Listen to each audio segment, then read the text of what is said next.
Hello students, आज की class में हम क्लास 9th विज्ञान के चैप्टर 1 हमारे आसपास के पदार्थ के कुछ महत्वपूर्ण एमसीक्यू क्वेश्चंस को सॉल्व करेंगे।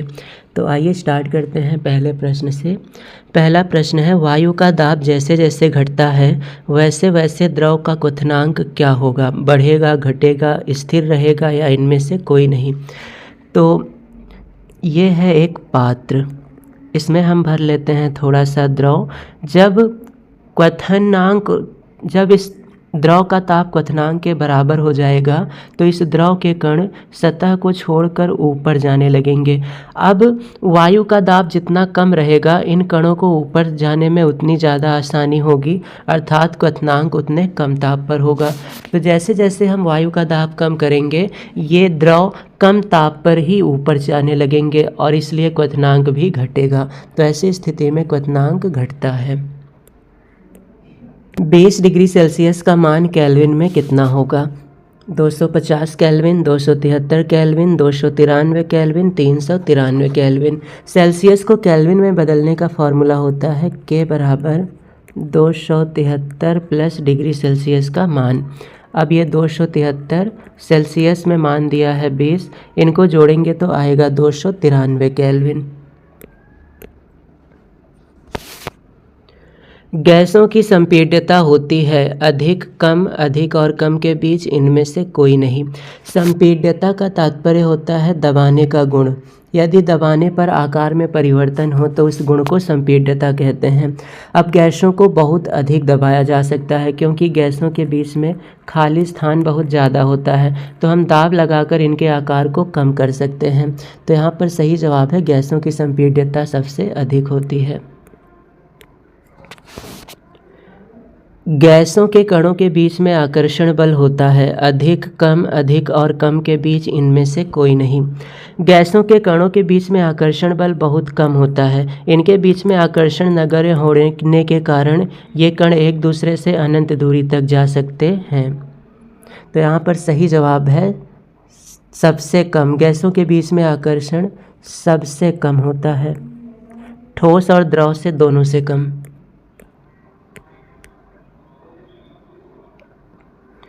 निम्न में से स्पंज क्या है? ठोस, द्रव, गैस, इनमें से कोई नहीं। स्पंज एक ऐसा पदार्थ होता है जो हमें तकिया वगैरह में मिल सकता है। इसमें बहुत छोटे छोटे छिद्र होते हैं और हम इसे जितना चाहें दबा सकते हैं, इसके आकार को बदल सकते हैं। परंतु यहाँ पर ये जो स्पंज है इसके कण ठोस होते हैं। स्पंज के कण ठोस होते हैं इसलिए हम इसे ठोस मानेंगे। भले ही इसे दबाया जा सके, इसका आकार बदला जा सके, लेकिन कणों में ठोस के गुण होने के कारण स्पंज को ठोस माना जाएगा। निम्न में से दूध की अवस्था क्या है? ठोस, द्रव, गैस। तो सभी को पता है दूध एक द्रव पदार्थ है।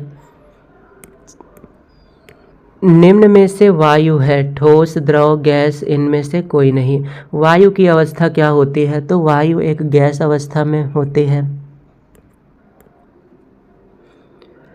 धातु की बाल्टी है। धातुएं सामान्यतः ठोस अवस्था में पाई जाती हैं, तो उसकी बाल्टी भी ठोस अवस्था में पाई जाएगी। बर्फ जल के ऊपर तैरता है, क्यों? मान लेते हैं ये पानी भरा हुआ है और इसके ऊपर एक आइस का टुकड़ा है ये। अब ये टुकड़ा पानी पर तैर रहा है, तो हमें बताना है कि ये बर्फ़ का टुकड़ा पानी पर क्यों तैर रहा है। अब ये बर्फ़ पानी पर तैर रहा है क्योंकि ये बर्फ़ पानी से हल्का है। हल्का होने का मतलब होता है कि घनत्व कम होना। अब इस बर्फ़ का घनत्व पानी के घनत्व से कम है, इसलिए यह तैरता रहता है। तो यहाँ पर सही जवाब होगा ऑप्शन का, बर्फ़ का घनत्व जल के घनत्व से कम होता है, इसलिए यह तैरता रहता है पानी के ऊपर। बर्फ़ के टुकड़े को गर्म करने पर वह पिघलने लगता है लेकिन उसका ताप स्थिर रहता है, किसके कारण? तो जब भी हम बर्फ़ को गर्म करेंगे तो पहले उसका ताप बढ़ते बर्फ़ का ताप हो जाएगा 0 डिग्री सेल्सियस, और 0 डिग्री सेल्सियस ताप होने के बाद वह पिघलने लगेगा। अब इसमें जो हम ऊष्मा दे रहे हैं ये ऊष्मा उसे पिघलाने का कार्य कर रही है और इस ऊष्मा को कहा जाता है गलन की गुप्त ऊष्मा। ऐसी ऊष्मा जो बर्फ़ को पिघला दे उसे हम गलन की गुप्त ऊष्मा कहते हैं।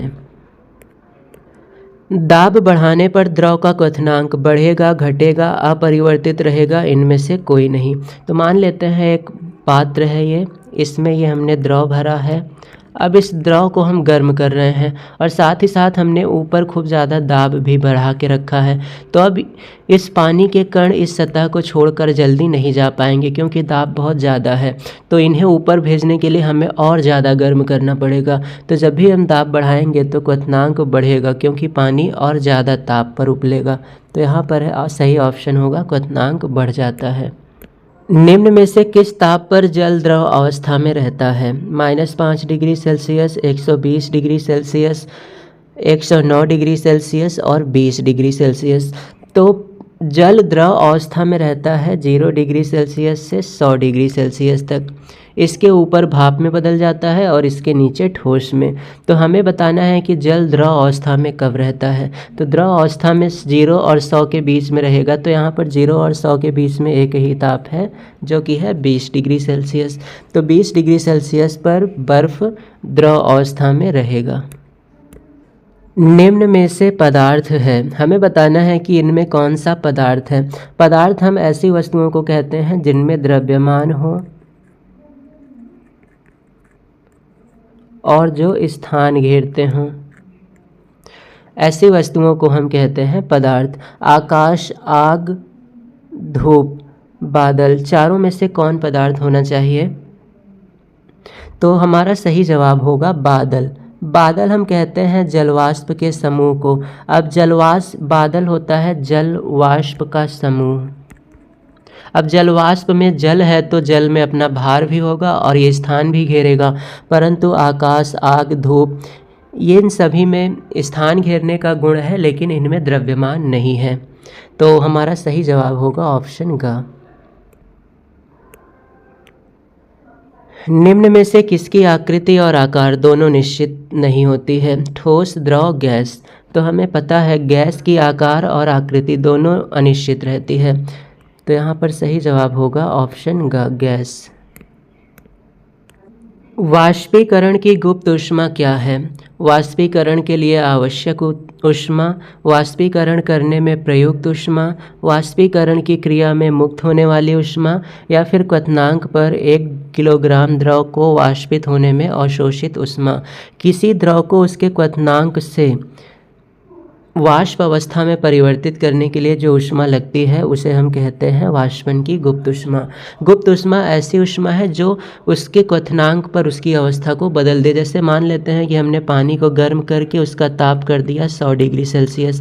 अब हम इसे 100 के आगे गर्म करेंगे तो ये पानी बदल जाएगा भाप में और भाप बनकर उड़ जाएगा। तो यहाँ पर जो ऊष्मा इस 100 डिग्री सेल्सियस के पानी को 100 डिग्री सेल्सियस के भाप में बदल रही है, इसे ही हम कहते हैं गुप्त ऊष्मा। निम्न में से असत्य कथन है, हमें बताना है कि कौन सा कथन गलत है। ठोस के कण स्थिर होते हैं परंतु द्रव के नहीं, ये सही है। वाष्पीकरण क्वथनांक से कम ताप पर होता है, ये भी सही है। पदार्थ के कणों के बीच में आकर्षण बल कार्य करता है, ये भी सही है। तो इनमें सब कथन सही हैं, कोई भी गलत नहीं है। लेकिन हमें गलत कथन बताना है तो हमारा जवाब होगा इनमें से कोई भी कथन गलत नहीं है। 10 डिग्री सेल्सियस ताप बराबर होता है कितने के? तो इसे हम बदल देते हैं। केल्विन बराबर होता है 273 प्लस डिग्री सेल्सियस का ताप। तो 273 प्लस 10 हो जाएगा 283 केल्विन। तो यहाँ पर सही जवाब है ऑप्शन ख, 283 केल्विन 10 डिग्री सेल्सियस के बराबर होगा। गैस के कणों द्वारा बर्तन की सतह पर आरोपित बल क्या कहलाता है? मान लेते हैं ये एक बंद पात्र है और इस पात्र के अंदर बहुत सारे गैस के कण हैं। अब ये कण सतह से टकरा कर दाब उत्पन्न करेंगे। तो जब भी किसी बंद बर्तन में हम गैस रखेंगे तो वो कण सतह से टकराएंगे और उस पर दाब लगाएंगे। तो सतह पर जो आरोपित बल होगा उसे हम दाब कहेंगे, गैस का दाब। ऑप्शन का सही है। शुष्क बर्फ क्या है? ठोस CO2, द्रव CO2, ठोस N2, द्रव N2। जब हम कार्बन डाइऑक्साइड गैस को खूब अधिक दाब पर भर देते हैं, अधिक दाब और कम ताप पर, तो ये ठोस में बदल जाता है और इसी ठोस CO2 को हम कहते हैं शुष्क बर्फ।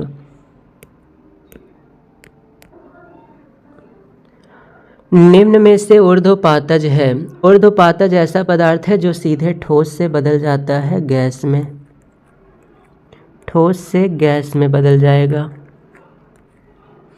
अब यदि शुष्क बर्फ को हम देखें तो शुष्क बर्फ होता है ठोस कार्बन डाइऑक्साइड, ठोस CO2 जब पिघलेगा तो ये सीधे गैस में बदलेगा। तो यहाँ पर शुष्क बर्फ हमारा ऊर्ध्वपातज पदार्थ है, क्योंकि ठोस CO2 पिघलने के बाद पानी में नहीं बदलेगा बल्कि ये सीधे गैस में बदलकर उड़ जाएगा। वायुमंडलीय दाब पर 1 किलोग्राम ठोस को उसके गलनांक पर द्रव में बदलने के लिए आवश्यक ऊर्जा को क्या कहते हैं?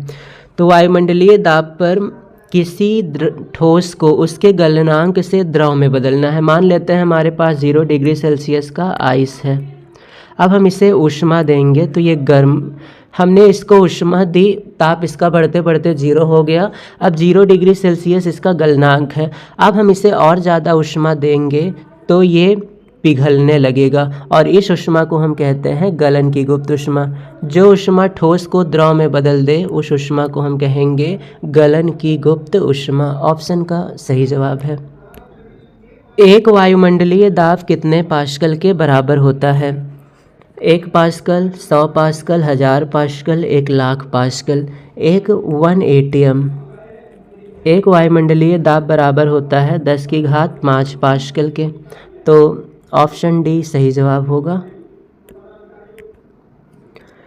बर्तन की प्रति इकाई क्षेत्रफल पर गैस के कणों द्वारा आरोपित बल को क्या कहते हैं? ये क्वेश्चन थोड़ी देर पहले आया था। एक बंद पात्र है और इसमें गैस के कण भरे हैं। अब ये गैस के कण इस पात्र की दीवार से लगातार टकराएंगे, टकरा कर एक बल लगाएंगे। इस बल को हम कहते हैं गैस का दाब। भोजन की सुगंध किस क्रिया द्वारा महसूस होती है? मान लेते हैं किचन में ये एक पात्र में भोजन पक रहा है, ये भोजन है। अब जब ये भोजन उबलने लगेगा तो इसमें से वाष्प निकलेगी।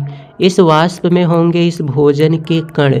ये कण हवा के साथ मिल जाएंगे और मिलकर फैलकर हमारी नाक तक आएंगे तो हमें महसूस होगा सुगंध। तो इस प्रक्रिया का नाम है विसरण। जब भोजन के कण हवा में घुल जाते हैं, मिल जाते हैं, तो इस प्रक्रिया को हम विसरण कहते हैं। निम्न में से द्रव का गुण नहीं है। हमें बताना है कि कौन सा गुण द्रव में नहीं होता है। द्रव का निश्चित आकार होता है, ये सही है। द्रव की आकृति अनिश्चित होती है, ये भी सही है। बहने का अभाव, इसका मतलब द्रव नहीं बहता है, ये गुण गलत है। द्रव में बहने का गुण होता है।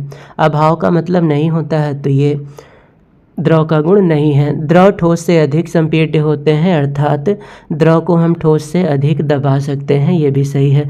तो हमें बताना है कि कौन सा द्रव का गुण नहीं है। तो इनमें से यही जो है जो द्रव का गुण नहीं है, तो ये ऑप्शन का सही जवाब होगा।